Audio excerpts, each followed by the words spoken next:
ನಮಸ್ಕಾರ, ನೀವು ನೋಡ್ತಾ ಇದ್ದೀರಾ ಸ್ಪೀಡ್ ನ್ಯೂಸ್ ಕನ್ನಡ. ನಾನು ಸುಷ್ಮಿತಾ ನಟರಾಜ್. ವೀಕ್ಷಕರೇ, ನಮ್ಮ ರಾಜಕೀಯ, ಅದರಲ್ಲೂ ಪ್ರಮುಖವಾಗಿ ನಮ್ಮ ಕರ್ನಾಟಕದ ರಾಜಕೀಯ ಯಾವ ರೀತಿಯಾಗಿದೆ ಅಂದ್ರೆ ಪ್ರತಿಯೊಂದು ಸ್ಥಾನಕ್ಕೆ, ಪ್ರತಿಯೊಂದು ಖಾತೆಗಳಿಗೆ ಒಂದಷ್ಟು ಅಗ್ಗಜಗ್ಗಾಟ ಆಗಿಂದಾಗಿ ನಡೀತಾ ಇರುತ್ತೆ. ಈ ಎಲೆಕ್ಷನ್ ಅನ್ನೋದಾಗಿರ್ಬೋದು, ಯಾವುದೋ ಒಂದು ಖಾತೆಯನ್ನ ಬದಲಾಯಿಸುವಂತಹ ನಿಟ್ಟಿನಲ್ಲಾಗಿರ್ಬೋದು, ಸಾಕಷ್ಟು ರೀತಿಯಲ್ಲಿ ಒಂದಷ್ಟು ಬದಲಾವಣೆಗಳು ಉಂಟಾಗ್ತಾನೆ ಇರುತ್ತೆ. ಅದೇ ರೀತಿಯಾಗಿ ಇದೀಗ ಒಂದಷ್ಟು ಖಾತೆಗಳ ವಿಚಾರವಾಗಿ ಒಂದಷ್ಟು ಖ್ಯಾತೆ ಇದೀಗ ಶುರುವಾಗಿರುವಂಥದ್ದು. ಇನ್ನು ಸಿದ್ದರಾಮಯ್ಯ ಪುತ್ರನಿಗೆ ಎಲ್ಲೋ ಒಂದ್ ಕಡೆ ಮೂಢ ಸಂಕಷ್ಟ ಬಹಳ ದೊಡ್ಡ ಮಟ್ಟದಲ್ಲಿ ಕಾಡ್ತಾ ಇದೆ ಅನ್ನುವಂತಹ ಮಾತು ಇದೀಗ ರಾಜಕೀಯ ವಲಯದಲ್ಲಿ ಬಹಳ ದೊಡ್ಡ ಮಟ್ಟದಲ್ಲಿ ಸೌಂಡ್ ಮಾಡ್ತಾ ಇದೆ. ಏನಿದು ಮೂಢ ಸಂಕಷ್ಟ? ಈ ಹಿಂದೆ ಏನು ಮೂಢ ಹಗರಣ ಬೆಳಕಿಗೆ ಬಂದಿತ್ತಲ್ವಾ, ಆ ಸಂಕಷ್ಟದಲ್ಲಿ ಇದೀಗ ಯತೀಂದ್ರ ಅವರ ಹೆಸರು ಸಹ ಸೌಂಡ್ ಮಾಡ್ತಾ ಇರುವಂತದ್ದು. ಇನ್ನು ಯಾವುದೇ ಒಂದು ಖಾತೆಗಳಾಗಿರ್ಬೋದು, ಒಂದಷ್ಟು ಸಚಿವರ ಸ್ಥಾನಗಳಾಗಿರ್ಬೋದು, ಎಲ್ಲದಕ್ಕೂ ಸಹ ಬದಲಾವಣೆ ಅಂತ ಬಂದಾಗ ಒಂದಷ್ಟು ಪತ್ರವನ್ನ ಸಲ್ಲಿಸುವಂತದ್ದಾಗಿರ್ಬೋದು, ಒಂದಷ್ಟು ಮನವಿಯನ್ನ ಸಲ್ಲಿಸುವಂತದ್ದಾಗಿರ್ಬೋದು, ಇವೆಲ್ಲವೂ ಸಹ ನಡೀತಾ ಇದೆ. ಅದೇ ರೀತಿಯಾಗಿ ಇದೀಗ ಯತೀಂದ್ರ ಅವರಿಗೆ ಒಂದಷ್ಟು ಸಂಕಷ್ಟಗಳು ಇದೀಗ ಕಾಡ್ತಾ ಇರುವಂತದ್ದು. ಏನಾಗ್ತಾ ಇದೆ ಒಟ್ಟಾರೆಯಾಗಿ? ಹೌದು, ಡಾಕ್ಟರ್ ಯತೀಂದ್ರ ಅವರು ನಗರಾಭಿವೃದ್ಧಿ ಇಲಾಖೆಯ ಹೊಣೆಯನ್ನ ಹೊತ್ಕೊಂಡಿದ್ದಾರೆ. ಅದೇ ರೀತಿಯಾಗಿ ಅದನ್ನೇನಾದ್ರೂ ಮುಂದುವರ್ಸ್ಕೊಂಡು ಹೋದ್ರೆ ಇದು ಸ್ವಯಂ ಹಿತಾಸಕ್ತಿಯ ಸಂಘರ್ಷ ಆಗುತ್ತೆ. ತಂದೆ ತಾಯಿಯ ರಕ್ಷಣೆಗಾಗಿ ಅಧಿಕಾರವನ್ನ ದುರುಪಯೋಗ ಪಡಿಸಿಕೊಳ್ಳುವಂತಹ ಸಾಧ್ಯತೆಗಳಿವೆ ಅನ್ನುವಂತಹ ರೀತಿಯಲ್ಲಿ ಒಂದು ಪತ್ರವನ್ನ ಇದೀಗ ಬರೆಯಲಾಗಿರುವಂಥದ್ದು. ಇನ್ನು ಮಾಜಿ ಸಿಎಂ ಸಿದ್ದರಾಮಯ್ಯ ಪುತ್ರ ಸಚಿವ ಯತೀಂದ್ರಗೂ ಸಹ ಇದೀಗ ಮೂಢ ಹಗರಣದ ಕೇಸ್ ಎಲ್ಲೋ ಒಂದ್ ಕಡೆ ಬಿಸಿಯನ್ನ ಮುಟ್ಸುತ್ತೆ ಅನ್ನುವಂತಹ ನಿಟ್ಟಿನಲ್ಲಿ ಇದೀಗ ಒಂದಷ್ಟು ಹೇಳಿಕೆಗಳು ಹೊರಬಿದ್ದಿರುವಂತದ್ದು. ಏನು ನಾವು ಮೈಸೂರಿನ ಮೂಢ ಸೈಟ್ ಹಂಚಿಕೆ ಹಗರಣದಲ್ಲಿ ಸಚಿವ ಡಾಕ್ಟರ್ ಯತೀಂದ್ರ ಅವರ ತಂದೆ ಮತ್ತು ತಾಯಿ ಪ್ರಮುಖ ಆರೋಪಿಗಳಾಗಿರೋದ್ರಿಂದ ಸಚಿವರಾದಂತಹ ಡಾಕ್ಟರ್ ಯತೀಂದ್ರ ಅವರು ಈ ಖಾತೆಯ ಬದಲಾವಣೆಗೆ ಎಲ್ಲೋ ಒಂದ್ ಕಡೆ ಒತ್ತಡ ಹೆಚ್ಚಾಗ್ತಾ ಇದೆ. ಯಾವ ಖಾತೆ ಅಂತ ನೋಡೋದಾದ್ರೆ ನಗರಾಭಿವೃದ್ಧಿ ಖಾತೆಯನ್ನ ಬದಲಾಯಿಸುವಂತೆ ನೈಜ ಹೋರಾಟಗಾರರ ವೇದಿಕೆಯ ಮುಖ್ಯಮಂತ್ರಿ ವೇದಿಕೆ ಏನಿದೆಯಲ್ಲ, ನೈಜ ಹೋರಾಟಗಾರರ ವೇದಿಕೆ ಏನಿದೆಯಲ್ಲ, ಆ ವೇದಿಕೆ ಇದೀಗ ಮುಖ್ಯಮಂತ್ರಿ ಡಿ.ಕೆ. ಶಿವಕುಮಾರ್ ಅವರಿಗೆ ಇದೀಗ ಪತ್ರವನ್ನ ಬರೆದಿರುವಂತದ್ದು.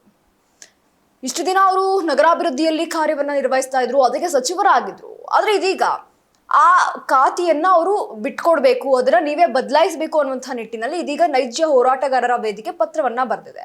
ಇನ್ನು ಆ ಪತ್ರದಲ್ಲಿ ಏನಿದೆ ಅಂತ ನೋಡೋದಾದ್ರೆ ಸಚಿವ ಡಾಕ್ಟರ್ ಯತೀಂದ್ರಗೆ ನಗರಾಭಿವೃದ್ಧಿ ಖಾತೆಯನ್ನ ಹೊರತುಪಡಿಸಿ ಬದಲಿಗೆ ಬೇರೆ ಖಾತೆಯನ್ನ ನೀಡುವಂತೆ ಇದೀಗ ನೈಜ ಹೋರಾಟಗಾರರ ವೇದಿಕೆ ಇದೀಗ ಮುಖ್ಯಮಂತ್ರಿ ಡಿ.ಕೆ. ಶಿವಕುಮಾರ್ ಅವರಿಗೆ ಪತ್ರವನ್ನ ಬರೆದಿರುವಂತದ್ದು. ಅದೇ ರೀತಿಯಾಗಿ ಯತೀಂದ್ರ ಸಿದ್ದರಾಮಯ್ಯ ವಿರುದ್ಧ ಇದೀಗ ಮೈಸೂರು ಲೋಕಾಯುಕ್ತ ಪೊಲೀಸ್ ಠಾಣೆಯಲ್ಲಿ ಎಫ್ಐಆರ್ ಸಂಖ್ಯೆ ಕ್ರೈಮ್ 11/2024 ಇದೀಗ ದಾಖಲಾಗಿರುವಂತದ್ದು. ಇನ್ನು ಜನಪ್ರತಿನಿಧಿಗಳ ವಿಶೇಷ ನ್ಯಾಯಾಲಯದಲ್ಲೂ ಸಹ ಇದು ಕೇಸ್ ದಾಖಲಾಗಿದೆ. ಇನ್ನು ಕರ್ನಾಟಕದ ಹೈಕೋರ್ಟ್ ರಿಟ್ ಅರ್ಜಿ ಹಾಗೂ ಜಾರಿ ನಿರ್ದೇಶನಾಲಯ ಕೂಡ ಇದೀಗ ಪ್ರಕರಣವನ್ನ ದಾಖಲಿಸಿಕೊಂಡಿರುವಂತದ್ದು. ಅದೇ ರೀತಿಯಾಗಿ ಈ ಪತ್ರದಲ್ಲಿ ತಿಳಿಸಲಾಗಿದೆ.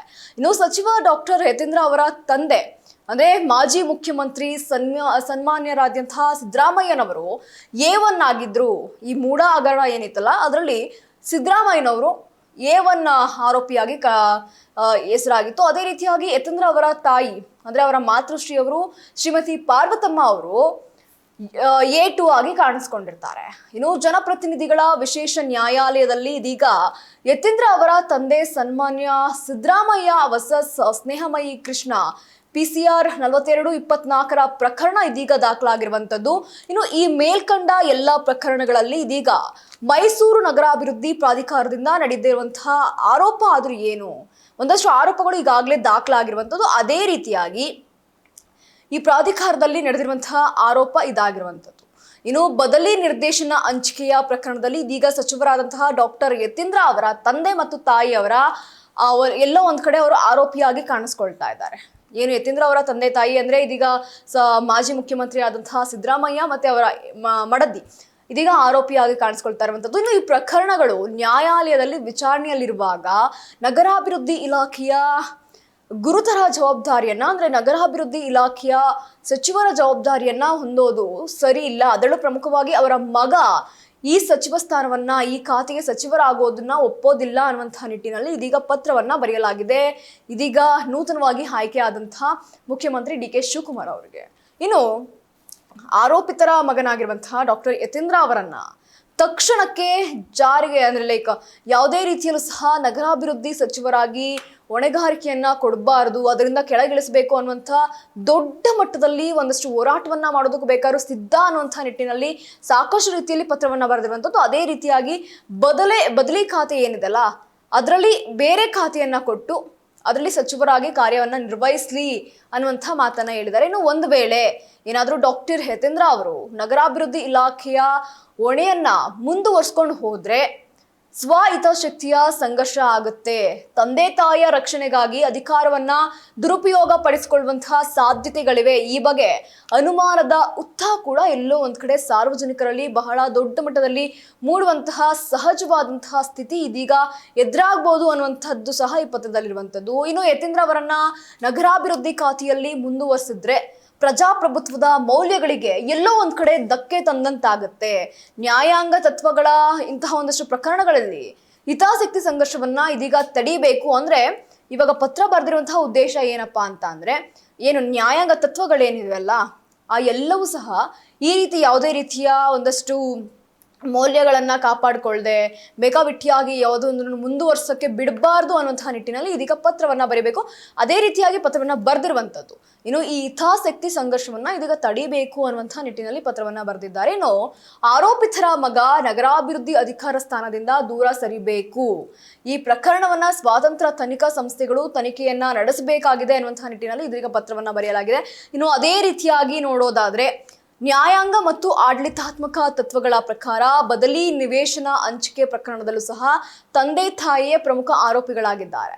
ಇನ್ನು ಆರೋಪಿಗಳ ಮಗನೇ ಇಲ್ಲಿ ನಗರಾಭಿವೃದ್ಧಿ ಸಚಿವರಾಗಿ ಅಧಿಕಾರದಲ್ಲಿರೋದು ಮತ್ತು ನಿರ್ಧಾರ ಕೈಗೊಳ್ಳೋದು ಖಂಡಿತವಾಗಿಯೂ ಸಹ ಹಿತಾಸಕ್ತಿ ಸಂಘರ್ಷ. ಈ ಎಲ್ಲಾ ಅಂಶಗಳನ್ನ ಕರ್ನಾಟಕದ ಮತದಾರರು ಅತ್ಯಂತ ಸೂಕ್ಷ್ಮದಿಂದ ಗಮನಿಸಿದ್ದಾರೆ. ಆದ್ರಿಂದ ತಾವು ಯತೀಂದ್ರ ಖಾತೆಯನ್ನ ಬದಲಾಯಿಸಿ ಯತೀಂದ್ರಗೆ ಬದಲಿ ಖಾತೆಯನ್ನ ನೀಡಿ ಅಂತ ಇದೀಗ ಪತ್ರದಲ್ಲಿ ಬರೆಯಲಾಗಿರುವಂಥದ್ದು.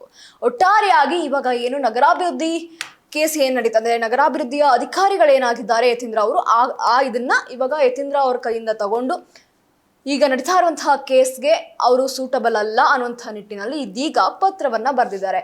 ಈ ಪತ್ರದ ಬಗ್ಗೆ ಇದೀಗ DK ಶಿವಕುಮಾರ್ ಅವರು ಏನ್ ಹೇಳ್ತಾರೆ, ಇವಾಗ ಬರ್ದಿರುವಂತಹ ಪತ್ರಕ್ಕೆ ಅವರು ಸ್ಪಂದಿಸಿ ಯತೀಂದ್ರ ಅವ್ರನ್ನ ಕೆಳಗಡೆ ಇಳಿಸ್ತಾರಾ ಅಥವಾ ಬದಲಿ ಖಾತೆಯನ್ನ ಕೊಡ್ತಾರಾ, ಇವೆಲ್ಲವನ್ನು ಸಹ ಮುಂದಿನ ದಿನಗಳಲ್ಲಿ ಕಾದ್ ನೋಡ್ಬೇಕಾಗಿದೆ. ಇದಾಗಿತ್ತು ಈ ಕ್ಷಣದ ಸುದ್ದಿ. ಮತ್ತಷ್ಟು ಅಪ್ಡೇಟ್ಸ್ಗಾಗಿ ನೀವು ನೋಡ್ತಾ ಇರಿ ಸ್ಪೀಡ್ ನ್ಯೂಸ್ ಕನ್ನಡ. ಸುದ್ದಿ ನಿಮ್ಮದು, ವೇಗ ನಮ್ಮದು.